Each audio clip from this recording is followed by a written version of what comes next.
જય દ્વારકાધીશ. જય દ્વારકાધીશ. અમૃત પુષ્પ કેન્દ્ર ચલાલા ભાવેશભાઈ ઠુમર. અમૃત પુષ્પના સેવનથી ખૂબ સરસ રિઝલ્ટ મળ્યું છે. ભાઈ આવ્યા છે, એમની સાથે વાતચીત કરીએ. ભાઈ, કયું ગામ?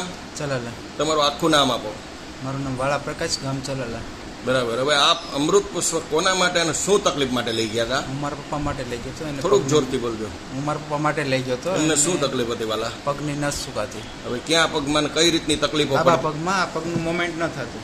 મુવમેન્ટ જ ન થતું. હા, કેટલા અત્યારે ટાઈમથી આ તકલીફ હતી ભાઈ? 1.5 વર્ષથી હતી તકલીફ. એટલે હાલવા ચાલવામાં કેવી તકલીફ હાલો પડતી? ચાલવામાં તકલીફ પડતી. કેવી પગ પડતી? ફરી જતો. હાલતા હાલે એટલે પગ ફરી જાય. પગ ફરી જાય. એટલે પગમાં કોઈ ટૂંકમાં જે જીવ હોવો જોઈએ હા, એ ઈ નહોતું. નહોતો. મોમેન્ટમાં જ નહોતું. હચોડો. પગ મુવમેન્ટમાં જ નહોતો. એટલે ભયંકર પરિસ્થિતિ હા, હશે. એટલે અત્યારે કવરિંગ એટલું માઇનોર થાય છે અત્યારે. બરાબર. ત્યાર પછી આપણે અમૃત પુષ્પની કેટલી બોટલનું સેવન કર્યું એમને? આપણે 3 બોટલનું છે. 3 બોટલનું સેવન કર્યા પછી એમની બીમારીની અંદર શું શું ફાયદા છે?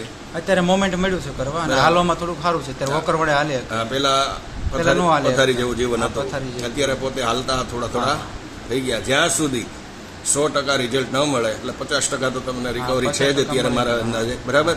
પણ 100% રિઝલ્ટ ન મળે ત્યાંથી પરેજીમાં ભૂલ ન કરતા. બરાબર. તો દ્વારકાધીશની કૃપા તો ઘણી થઈ ગઈ. તમારો ફોન નંબર જણાવો. મારો 78 746 44 943. એકદમ ધીમેથી ફરીવાર રિપીટ કરો.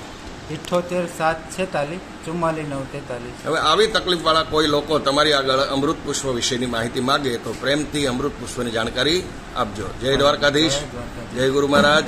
જય દાન મહારાજ. જય દાન જય સિયારામ.